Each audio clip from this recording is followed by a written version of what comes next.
Every morning, these soldiers raise the Greek flag above their ancient citadel, the Acropolis of Athens. It harks back 2,500 years to a time when Athens gave birth to the idea of a city run by free citizens.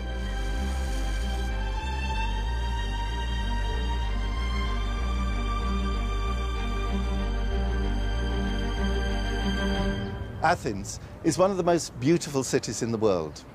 And in many ways, it's Athens that gave us our ideal of a city, our ideal of a citizen. We live in a modern world full of great cities. Modern Athens is far larger than Athens was in antiquity. And yet, the Athens of antiquity is an extraordinary achievement. It wasn't a place where inhabitants were clustered around the palace of a king, but a seat of open government. Every aspect of daily life, from defense to waste disposal, was run by its citizens. Ultimately, this system would define a way of life.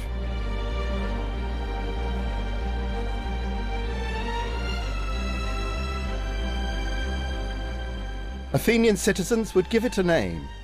They called it people power, demokratia, democracy. This is the story of how the Greeks transformed the idea of the city into a model which lives on to this day. The colonists arrived here, and so this is it, and then we'll build everything around it. The grid is coming into view. How they created an urban way of life. I love the fact that you know the names of the stonemasons, like the guys who carved the fluting. The first constitution that laid down the rights of its citizens and built a city that was the envy of the world.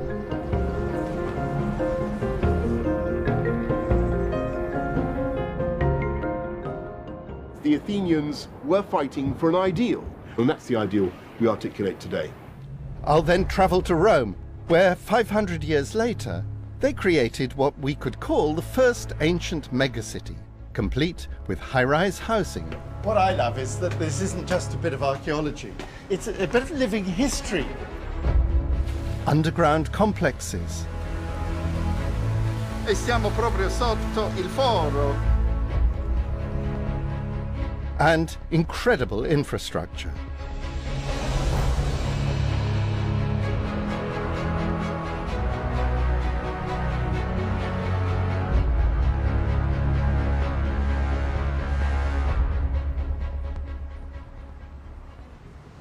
There's a famous passage in a guidebook written in the 2nd century AD by a Greek called Pausanias, and it's a guidebook to all of Greece. And he comes across a little place in Boeotia called Panopes. And he says, the city, the polis of Panopes. And then he pauses and says, if you can really call this place a polis. And what worries him about Panopes is, and I'll give the quote, it has no magistrates' buildings, no gymnasium, no theatre, no agora, not even a water supply leading to a fountain. Public space, public buildings, theatres, eventually even public libraries like this one. These were the elements which Athenians understood, transformed a place of mass habitation into a true city. They were taken as given in Athens, which set a benchmark for all ancient Mediterranean cities and for the cities of today. These high expectations were the product of a system of government which Athens gave the world, a government of the people, by the people, for the people. And this is how it happened. Many people think of England's Magna Carta of 1215 as the earliest constitution. But the document I'm going to show you records one from the 6th century BC, nearly 2,000 years earlier. The Athenaion Politeia was written by the great Greek thinker Aristotle. Yet unlike the Magna Carta, it's never been filmed before. Just through here. Is this it? Oh, wow. Isn't this fantastic? I've so often seen pictures of this, but this is the first time I've seen this in the flesh. It's a papyrus that's, well, it's 2,000 years old, but it's the only surviving copy of Aristotle's Constitution of Athens. It was discovered back in 1890. It came to the British Museum, and the very, very young Frederick Kenyon, 27 years old, he set about reading it. The Greek is incredibly hard to read. This is just a bit of it. This is half the papyrus. The full thing would go down to here. It's 7 foot in all, and there were 4 of those scrolls. And this initial bit is where he tells the first chapter, which is about the reform of Solon. Here, for instance, there's Solon himself, Solon.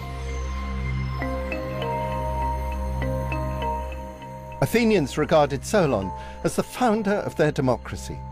They appointed him their lawgiver, and he was invited to draw up a new legal code to rescue Athens from bitter internal conflict between rich and poor. This document was at least as important to the ancient Athenians as the Magna Carta is for us. Yet his constitution was far more advanced.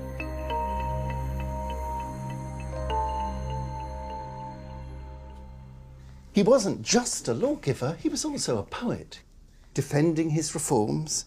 And here he is saying that I freed the land, the black earth, the greatest of the gods, he calls it, extraordinary expression.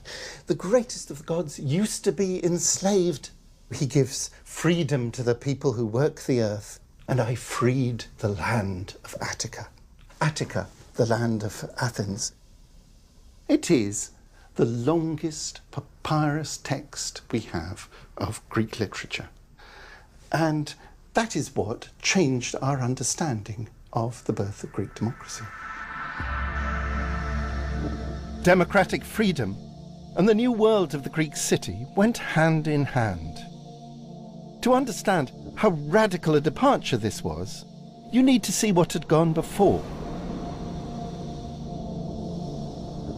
In the centuries leading up to the Athens of Solon, there had been large urban settlements in ancient Greece, just as in China and ancient Egypt, though none of them were cities as we would understand them.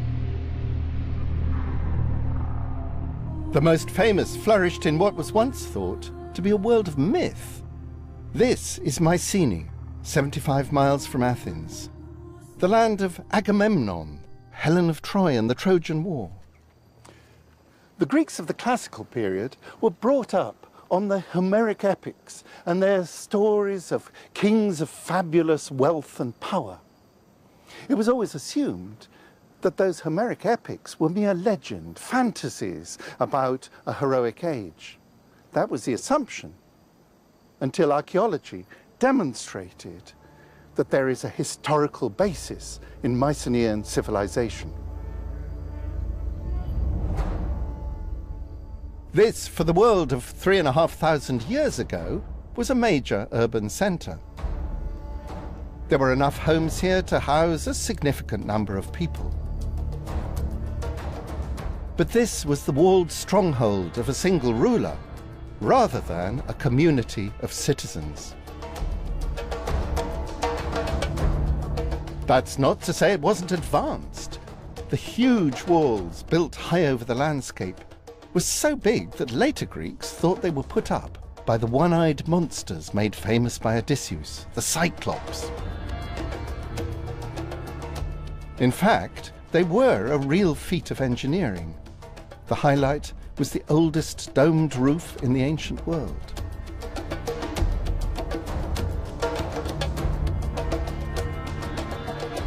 Yet some of the key ingredients associated later with cities like Athens, shared public amenities, public space and public buildings, were missing. Ultimately, This was a large settlement with streets and homes crammed around the great hall or megaron of a king.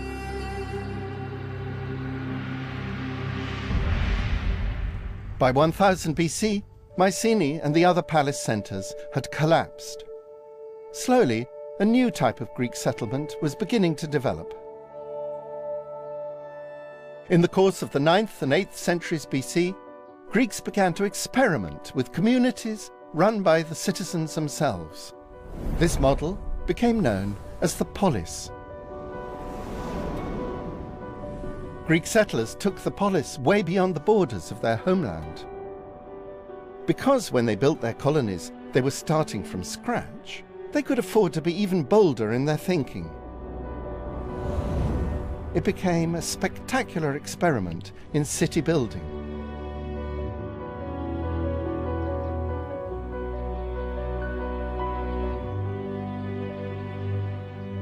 This beautiful site is known today by its Roman name of Paestum. But before it was a Roman city, it was a Greek one. Founded by Greek colonists around 600 BC, they gave it the name of Poseidonia, Poseidon's city. Now, it may seem a bit weird to look for a Greek city in Italy, but the south of Italy and Sicily are full of new cities founded by the Greeks in that period in the 7th, 6th century BC, when they were experimenting with new ideas of what a city-state, a polis, might be. And it's maybe in this site, better than anywhere else, that you can see the elements that go to make up a polis.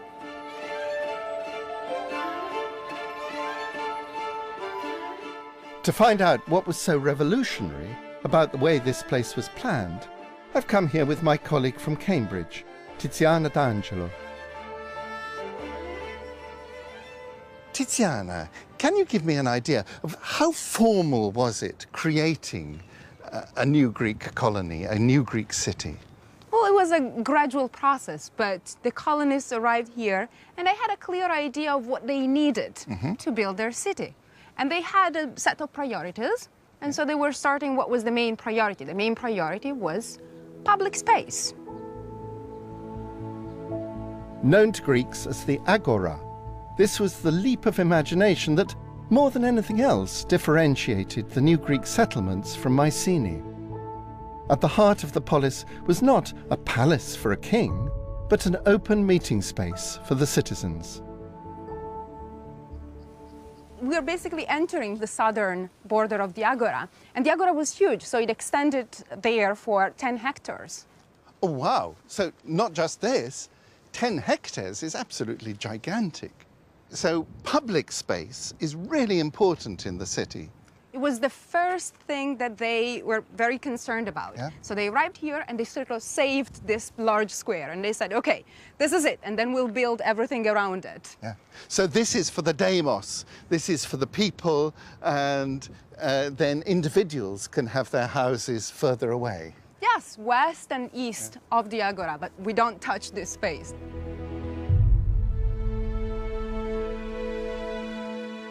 In total, the public space here, including the sanctuaries, was the equivalent of nearly 8 football pitches.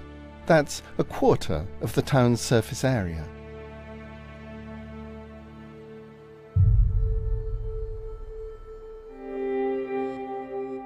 The agora of the polis put the inhabitants at the centre of a new kind of settlement, one run by the citizens themselves. The city as we begin to know it.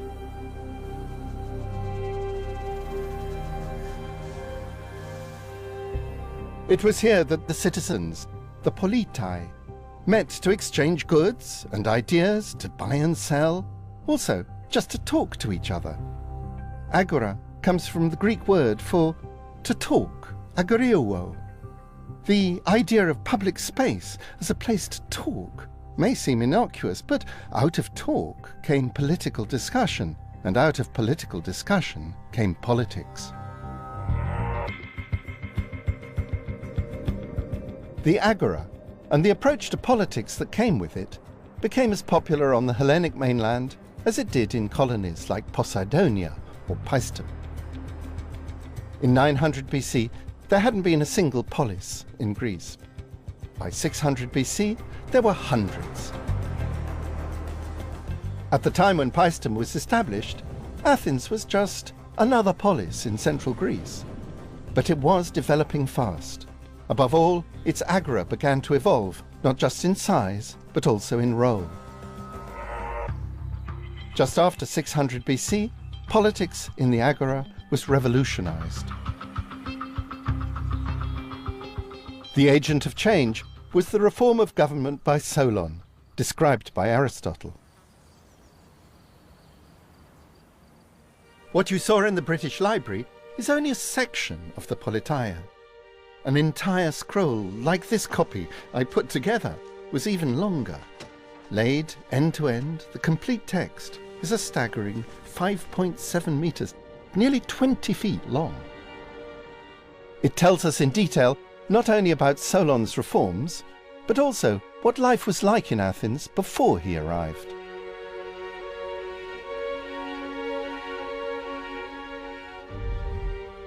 It says all the land was in the hands of the rich, and the poor, women, children were effectively their slaves. And then it talks about how Solon had his great revolution, his seisachtheia, his shaking up of everything. And here we have Solon talking about how he gives freedom to the people of Attica. He liberates them from shameful slavery, doulein aekia, and makes them free citizens. The laws say no one who is born in Attica can be turned into a slave. There's no more slavery for debt. And the constitution then gives them political rights. And without that, there is no such thing as democracy. Solon, back in 594 BC, legislated the instrument to create freedom and democracy. He gave them an ecclesia, an assembly, where they had a vote and where they had the freedom to speak. That freedom of speech is fundamental for democracy. Solon's reforms weren't perfect.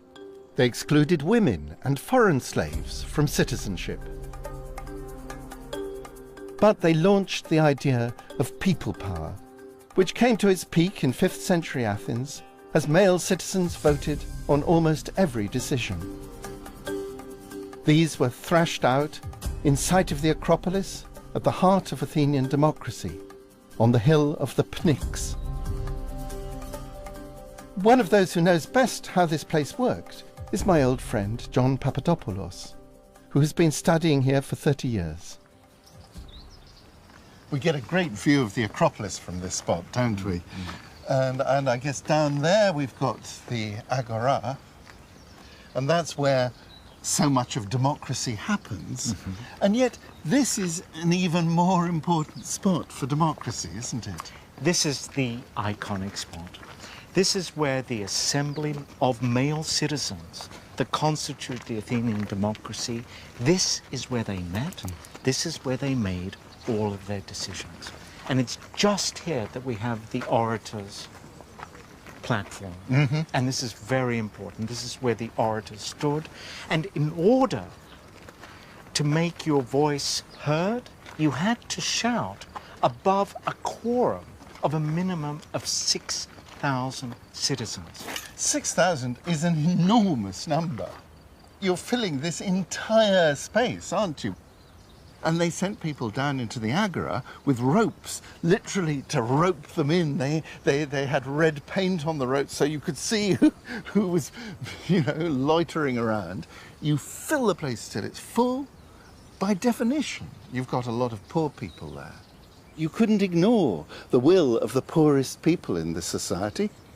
And that is, of course, one major reason why the democracy expanded. And over time, it didn't just expand in Athens, but across the world. Do you think the numbers we have in Barnet and Camden are adequate. You've got more police. Straightforward question. Answer the question. Yes. Answer the question. Ask a sensible question, okay. Dumbo. Yes. Here we go again. Yes. Order. Here we go again. Democracy is alive and well in modern cities today. And one place that's proud to have inherited the mantle is London. Its revenue. Yes or no? Did you say it was going to be free? Years. I urge you to get up on the cable car and I've been on the cable car, Mr. Mayor, but It's a system where politicians have to take the rough with the smooth. Ancient Athens' greatest champion in this capital, Boris Johnson, is no exception. But the Athenians would have considered this version of democracy tame by comparison. The citizens delegated little to their politicians and had the right to do more than just vote them from power.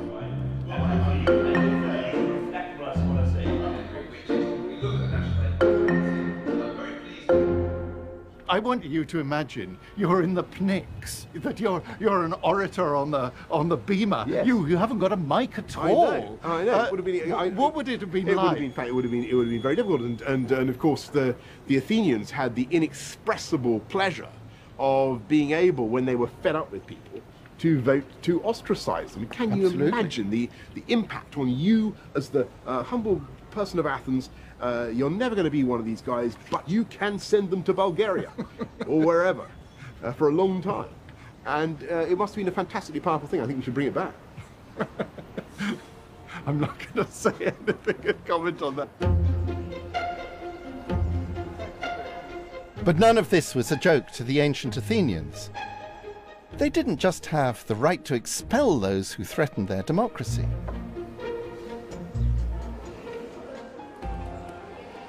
So, what's going on here? We've got a stele, a long piece of marble with a long inscription down the bottom, and then an image up above of a woman crowning a seated man. Well, it's a celebration of democracy. What we see here is a woman who is the personification of democracy, crowning a seated gentleman who is a representation of the demos, of the people. So we have the story both in image and in word.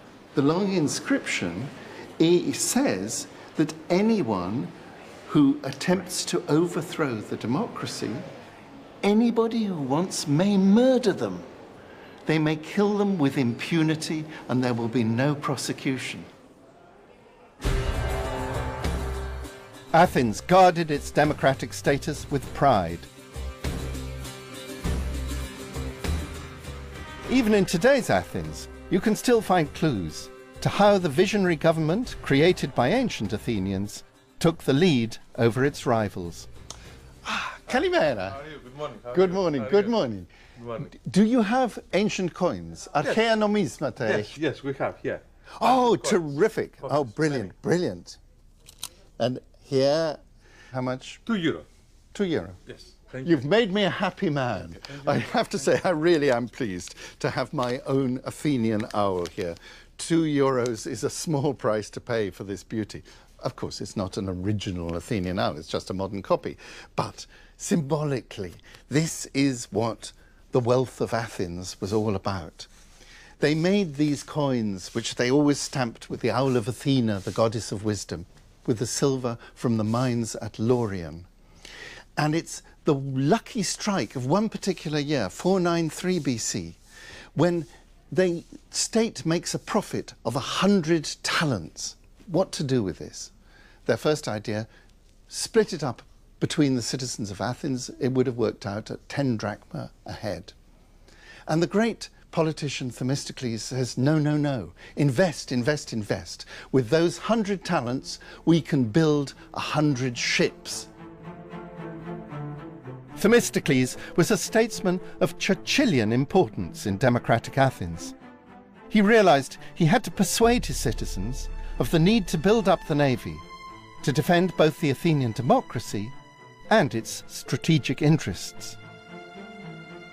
Like Churchill, Themistocles was a great orator, It was no small feat to get the Athenian voters to forego a cash handout and invest instead in naval power.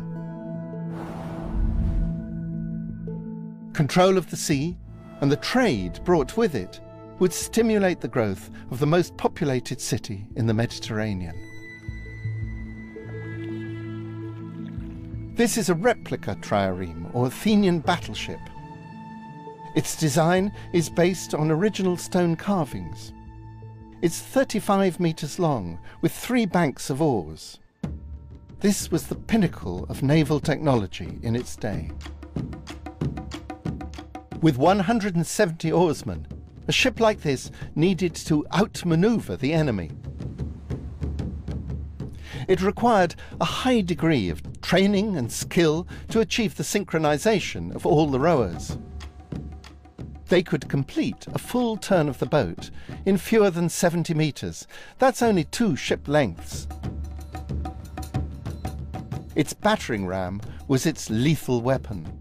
As the ship's current honorary commander, Captain Panos of the modern Greek Navy, explains.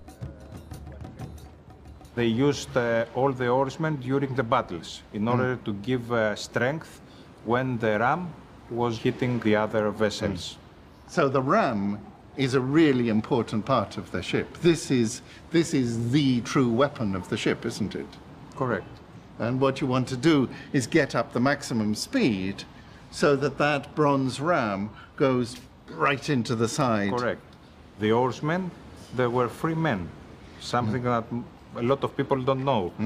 Because, of course, historically, rowing ships have often been rowed by slaves, often chained to the oars. It was a brutal and horrible thing to do. And it must have been actually quite unpleasant rowing in a ship like this. It was unpleasant, but the fact that those men were free citizens, they were not slaves, and that's why they gave their best. The Athenian navy, the future growth of the city of Athens, and the freedom of its citizens became inextricably linked. The investment of the profits of the silver mines at Laurion in building up a new navy had enormous consequences for the development of Athens. On the one hand, it made Athens a great naval power and led to victories, but it also had deep political implications.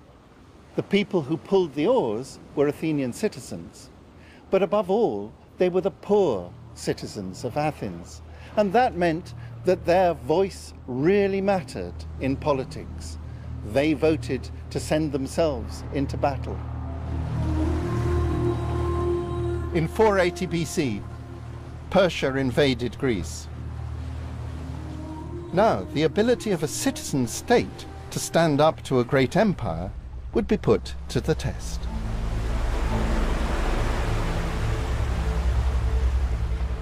Their Athenian leader decided to take a huge risk. An oracle had told the Athenians to trust in their wooden walls. Themistocles interpreted this to be the Athenian navy. Instead of defending the city with soldiers, he would instead abandon Athens and withdraw his troops to ships moored off Salamis.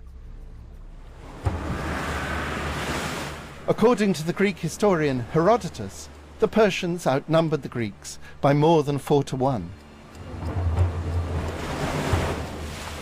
But as night fell, the master tactician Themistocles sent messages to the Persians, hinting that he was ready to change sides.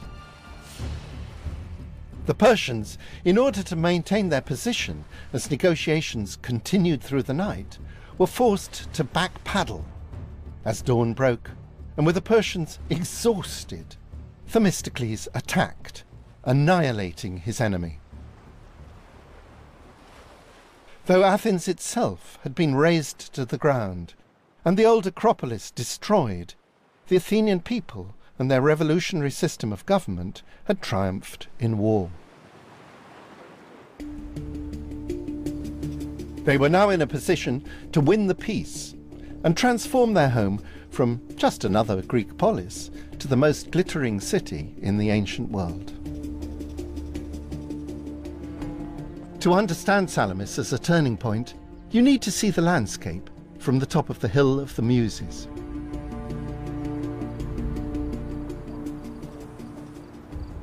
So, we're looking out here on the heart of Athenian naval power, aren't we? Oh, this is the most magic spot for Athenian history and topography. Right in front of us, we have that crescent moon-shaped harbour, and that is Phaleron. And it was there that the harbour was during the Battle of Salamis. But because Phaleron was too open and too exposed, at or shortly after 480, under the inspired leadership of Themistocles, in order to protect the harbour, decided to move the main harbour from Phaleron to the three different harbours of Piraeus. And there's that one modern skyscraper in the middle. One harbour is to the left of that, one harbour is more or less there, and the main harbour, Cantharos, is to the right. The wooden walls of Athens, its legendary fleet, were now reinforced by these famous long walls, formidable fortifications of stone, 20 meters high and 6 kilometers in length. They effectively enclosed the route from Athens to Phaleron and the Piraeus, protecting the link to the sea and the future greatness of democratic Athens as a maritime power. They transformed Athens into a city of unprecedented size, integrated with a system of ports that made it the trading hub of the Aegean.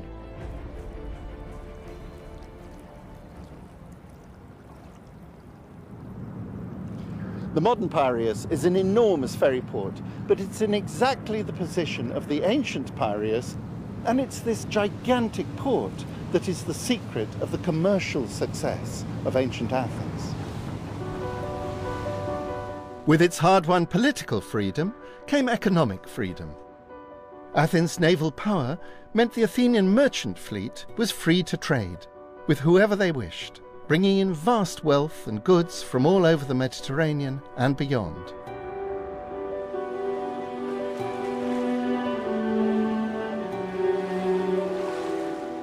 Parts of the ancient sea fortifications of Athens survive today.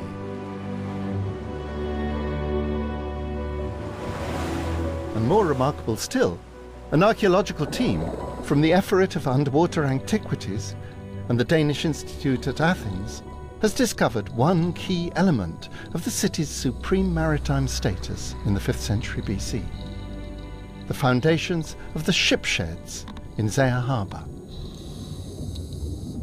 What we have here is an artistic reconstruction of the Zea Harbor. And this is exactly the point that we are standing right now. And this is one of the two fortification towers that would block the entrance of the harbor. So right here going across the mouth of the harbour. One tower would have been here, the other one on the other side. And by using a chain, they would block the entrance. Because they wouldn't like anybody coming in and having access in their triremes. This harbor complex would have been almost 110,000 square feet. You would have space for 196 shipsheds. Themistocles didn't just inspire a great navy, he also persuaded the citizens to begin a public infrastructure project which was without parallel in the ancient world. When Themistocles developed this area and created his new system of ports, he built a great wall around it, linked it up to the Acropolis. You can see the trace of the long walls, which are followed by modern streets.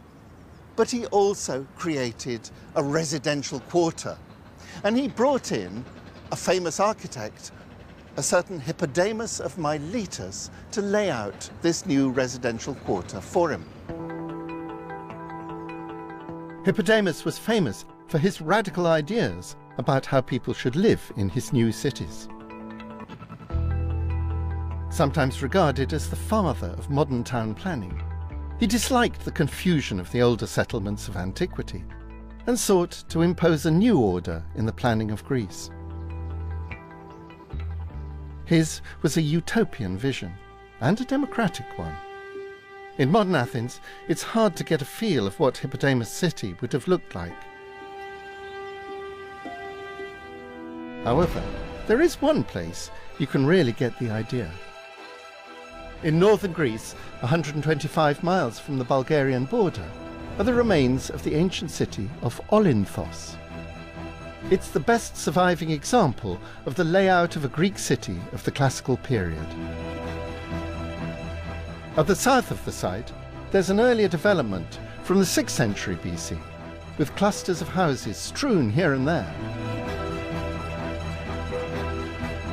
Then, in the 430s BC, we can see the scale of the revolution that took place.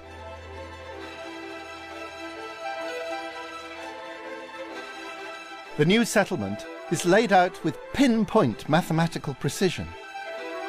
Long straight streets dividing equally sized blocks. In each are 10 houses, all of them of the same dimensions. The clear boundaries of the grid helped avoid disputes between neighbours, because this was a society where the law reigned supreme, and the equal-sized houses symbolised the equality between citizens.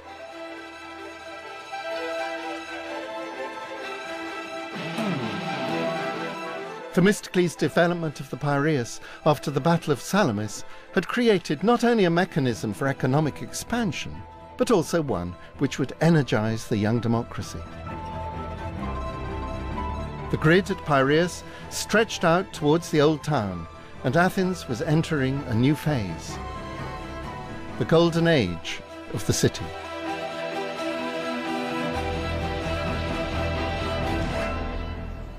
The key to success was an alliance of cities, each of them unique and diverse, with Athens at the helm. Athens' victory over the Persians led to an explosion of growth. The Persians may have been defeated, but they were still a real menace to the Greeks. And what Athens does is to form an alliance of all the cities threatened by the Persians. A couple of hundred cities sign up to a great naval alliance. The Athenians led the alliance, but they also set it up in a way that proved very advantageous to themselves. They said to their allies, well, either you provide ships to add to our navy, or you give us cash. And progressively, as the cash came in, the navy got bigger and stronger, and it became harder and harder for the other allies to do anything but pay tribute to Athens. By 460, the Persians had been driven right out of the Aegean. There wasn't a single Greek city left threatened by the Persians. And at that point, it becomes slightly less important for the Athenians to put their navy out, and they find other ways of spending their money. The city of Athens flourishes on its naval victory and naval power. Almost immediately, they start building, and the Acropolis is built on the profits coming in from this great naval alliance.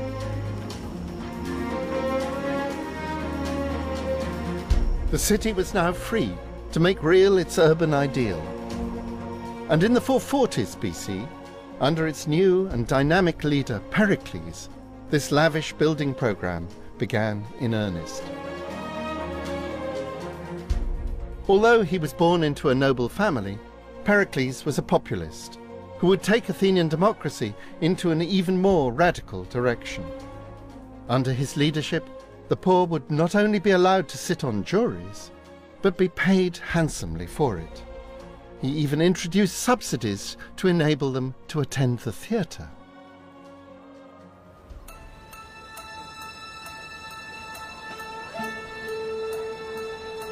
The monuments on the Acropolis were designed to make ordinary Athenians feel proud of the achievements of their grassroots democracy.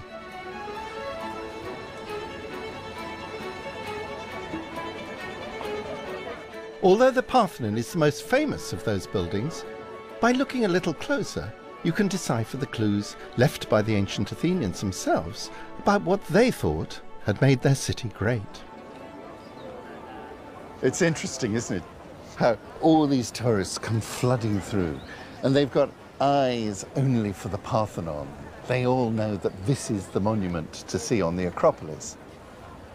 And they don't even pause to look at this one down here.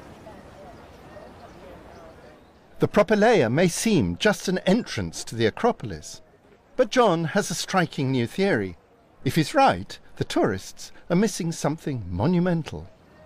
What's really remarkable, and this has been an enigma for a long time, was why did the architect Mnesicles in 437 BC change the orientation by almost 40 degrees? What, out that way? Out there. It used to point out towards the Hill of the Muses and towards Phaleron, Yeah. whereas now he changed it. And nobody could quite figure out what that was all about. It's so elegantly simple, and it typifies what the Athenians were all about. Upon exiting the Acropolis, upon exiting the Propylaea, Salamis is in your face. Mnesicles captured for eternity the watershed event that defined Athens. Elsewhere on the Acropolis, there are the signs of the human story behind these monuments. They reveal the spirit of openness, which would make Athens the centre of the Mediterranean world. Of course, the big names involved in putting up these wonderful temples, people like Phidias or Mnesicles, they were probably Athenian citizens. But what about the workmen who did all the detailed work? Well, this is in fact very interesting because we actually have inscriptions that give accounts, a list of all the workmen and what exactly they did.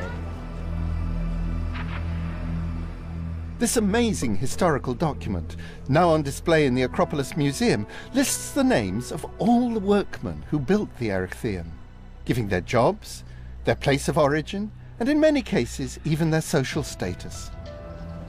I love the fact that you know the names of each and every carpenter who worked here, the stonemasons, like the guys who carved the fluting. It's quite specific, not who made the columns, but who did the little channels down. And there's this guy called Simmias, who has a group of 4 slaves, and they were working explicitly on the 4th column, which must be 1, 2, 3, 4. That's Simmias at work. Brilliant fluting.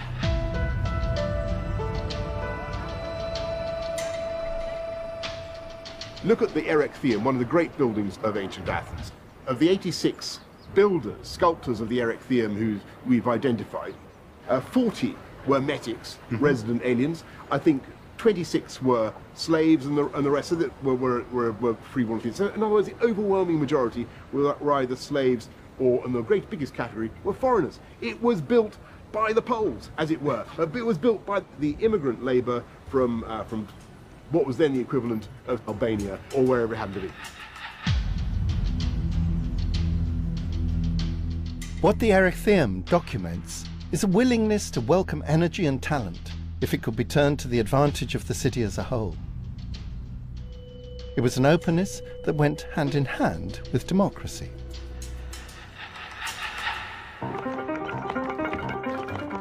As the prosperity of the Piraeus, with its metic traders, grew, so the road system was transformed to accommodate the rising number of goods needed to supply the increasing population. It's no accident that the modern railway link from the old Agora to Piraeus today traces the road linking Athens to the port in ancient times. The technology has changed, but the infrastructure blueprint laid down by 5th century Athenians remains the same. The new transport links meant that then as now, Athenians could buy from an international shopping list in the Agora. An open city meant global trade, as Pericles boasted in the 5th century BC. Because of the importance of our city, the products of the whole world flow in here, and it is our good fortune to enjoy with the same familiar pleasure both our home-produced goods and those of other people. But we know from contemporary descriptions just how rich the agora was and just what a wide range of goods you could buy there. There's a lovely passage here that I'm going to quote you from a comic poet. And he says you can buy pretty well anything in Athens. It comes from all over the world. Then Syracuse gives us cheese and well-fed pigs. Sails come from Egypt, and this paper too. Incense from Syria. In Paphlagonia grows the almond grove. The elephant sends its teeth from Africa's sands. Phoenicia sends us dates across the billows. And Carthage, carpets rich and well-stuffed pillows. With so much trade going on in and around the city, the Athenian government imposed a strict system of weights and measures to ensure that no one got cheated buying the city's produce. In a democracy, the rule of law mattered, and public officials were appointed to ensure that all aspects of daily life were managed freely, fairly, and cleanly. So this drain, John, is this an original feature? Oh, very much so. This is actually one of the most important parts of the agora. This is the great drain. In order for the agora to become an agora, you had to have water management. Fountains brought drinking water into Athens. The great drain channeled the excess out, preventing flooding and removing waste. So the Athenians really cared about keeping their city clean. And it's not just having drains, but of course they have a board of officials who are responsible for it. Oh, yes, indeed, the so-called astinomoi.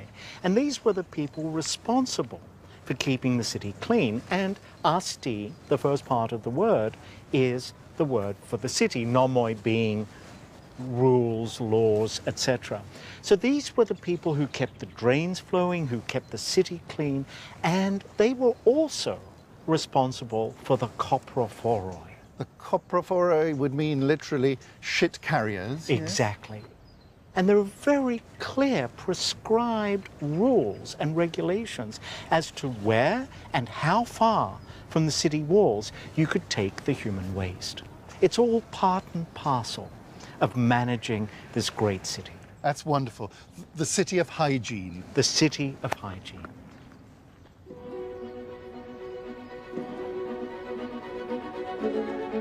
The democratic government of Athens had done more than create the institutions which could make a great city work. It had set the benchmark of what a polis in Greece should be. And that standard had been set by public demand, the power of the people, democracy. It was a standard not just for ancient Athens, but for the cities of the future.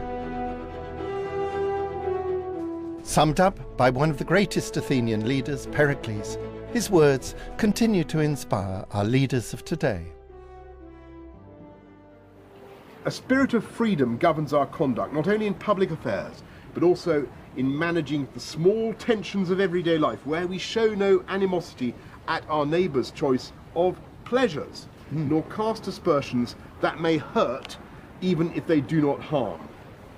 Now, that is what we're all about. That's London. That's the idea that you let people get on with their lives, that you don't have any prejudices on grounds of race or gender or sexuality or whatever, and you welcome and you tolerate. And that's what they believed in, and that's the ideal we articulate today. And it was that tolerance that led arguably to Athens' greatest legacy. For Athens, political freedom and freedom of trade went hand in hand. But Pericles understood for a city really to take off, it needed ideas, freedom of thought. This is the modern Academy of Athens, but it recalls the great philosophical schools of ancient Athens, like Plato's Academy. Athens' spirit of freedom meant that it became a magnet for the greatest thinkers in the known world, following the lead of Socrates and Plato. And indeed, it was Plato's star pupil, Aristotle, who recorded the constitution of Athens, its politeia, the document which has given us our unique insight into the workings of ancient Athens. It was Solon's law code which had drawn the link between freedom and the city and established the rights of citizens for the first time. And just how unique Athens was would quickly become apparent, because success brought rivalry. As the Persian threat subsided, there was a protracted series of wars with another Greek state, Sparta. These wonderful pieces are copies of sculptures from the Acropolis in Athens. Athens was full of sculptures, images, works of art, monuments. That's what Athens was about. Here we've got the tyrant slayers, Harmodius and Aristogiton. The originals stood in the agora as symbols of democracy. These were the people who drove out tyrants. By contrast, Sparta is an almost image-free zone. One of the rare exceptions is this guy here, who's supposed to be the Spartan king Leonidas, the king who commanded the 300 who met their death at the gates of Thermopylae. Sparta was in so many ways the polar opposite of Athens. It was the opposite of all the ideals which Solon stood for, that idea that if you were born in the territory, you should always be free. In Sparta, by contrast, there was a whole population of serfs, they called them helots, who were generation after generation bound to work for the land-holding elite, the Spartiates like Leonidas. They had no laws, no coinage, not very fond of trade.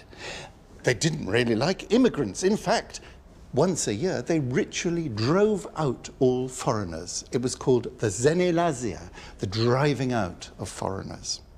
And as a consequence, Sparta wasn't much to write home about as a city.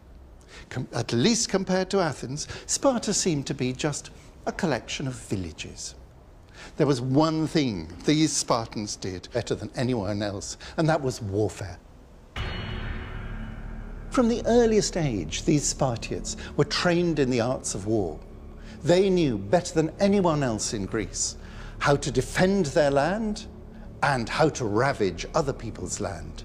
And when they did so, nobody could stand up to them. If the Spartans invaded, Athens could survive without the farmland of Attica, as the city-state was already importing much of its food through the Piraeus. Pericles knew in times of crisis the Athenians could fall back behind the long walls of the extended city. But this apparently well-devised defensive strategy had a fundamental flaw.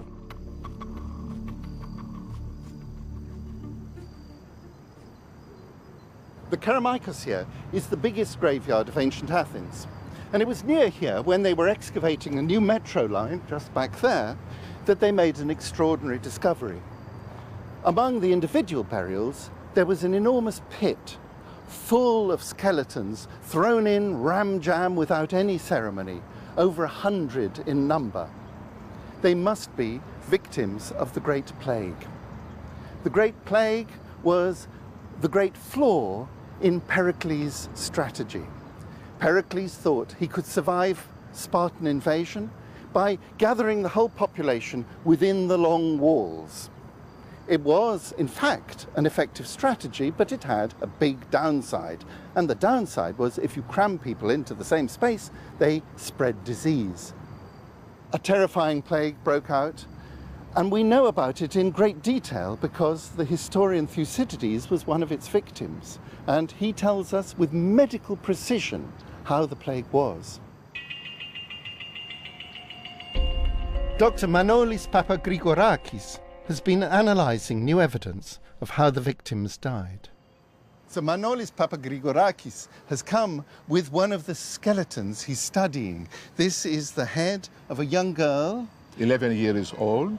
Are you certain she suffered from the plague? Yes. How do you know? Έχουμε κάνει ανάλυση DNA από τον πολφό των δοντιών που ήταν από τους σκελετούς που ήταν μέσα στο λάκκο. Η ανάλυση έδειξε από 3 διαφορετικά δόντια, από 3 διαφορετικούς σκελετούς, ότι το αίτιο ήταν το βακτήριο της σαλμονέλας εντερικά τύφη με σύμπτωμα τον τυφοειδή πυρετό. So, what are the symptoms of typhoid fever? How does someone die? Το κύριο σύμπτωμα ήταν ο υψηλός πυρετός. Γι' αυτό το λόγο οι ασθενείς πηγαίνανε στις πηγές στην Αθήνα για να δροσιστούν, για να πέσει ο πυρετός, και έτσι έγινε η διασπορά της μόλυνσης σε όλους τους Αθηναίους. Tragically, the plague's greatest casualty was the Athenian leader Pericles, a victim of his own strategy.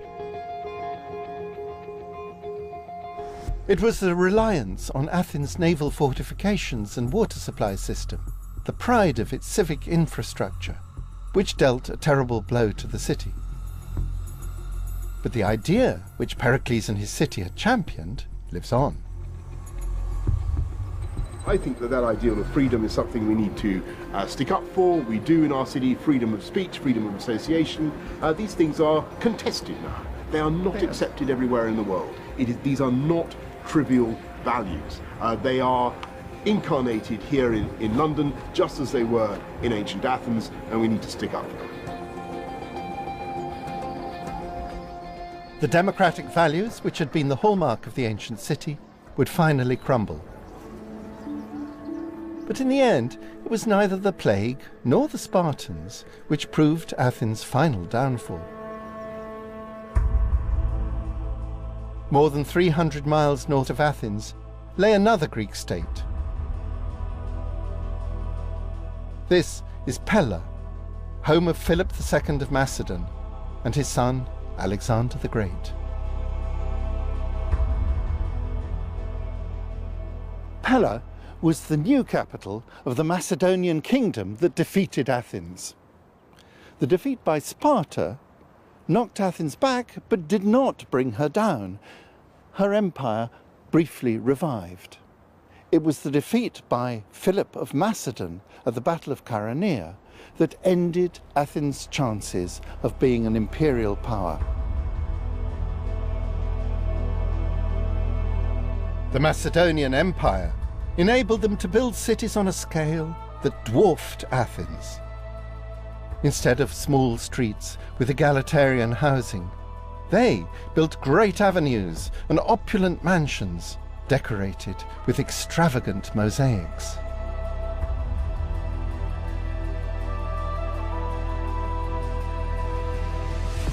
But in terms of making cities work, they followed the Athenian example of public space, public water supply, and public buildings. Across the Mediterranean, another city-state looked on admiringly.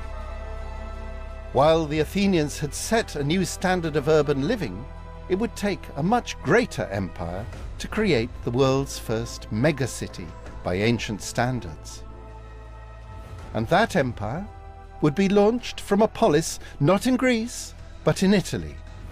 Its name in Greek spelt strength, Rome, Rome.